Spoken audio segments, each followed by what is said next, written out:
hate it when sometimes the fear gets in the way. I hate that feeling of fear. I hate being afraid. I was a very fearful kid. I was afraid of the dark. I was afraid of heights. I froze rock climbing, you know, and my friends went, I hated that idea. And I made myself get over those fears. Yeah. Right? And now I'm no longer. But if anything comes up to me, and I know you relate to this, if I feel frightened of it, I have to attack it. I have to go in. Because I'm terrified that it will creep into other areas of my life and just start to take over. So what were you afraid of?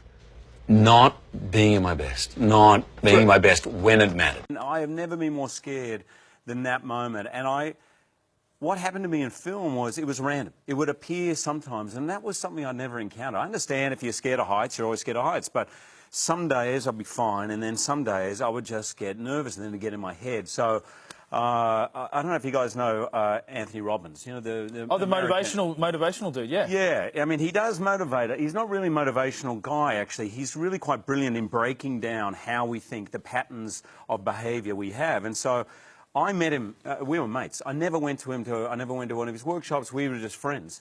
And I rang him. I said, mate, I want to come to you professionally. I need to ask you a question. And he said to me, what the biggest mistake people make with fear is saying, oh, I'm scared, I hate this, get it out, I don't want you near my life, this is not helping me, and you get obviously really wound up. So he said, you've got to remember the times we feel confident, name that character, name the character that feels scared, and as you're walking on a set, realise that the fear is good, that it got you where you are, that it makes you work. The fear sometimes actually goes, oh, I better work really hard on this film. Like when I was with Les Mis, I was really nervous.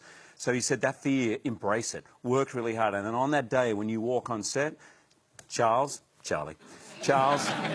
thanks, but I don't need you right now. I come from a family, parents split up when I was young. And I think for many years I carried a doubt about whether there was some kind of wound or damage that would frame my entire life and all the decisions I make. And no matter what, no matter how I handle that, is it always there? Is it just something I have to kind of manage, you know, like you would manage an injury? I've always got a bad knee. And Tony is like, no.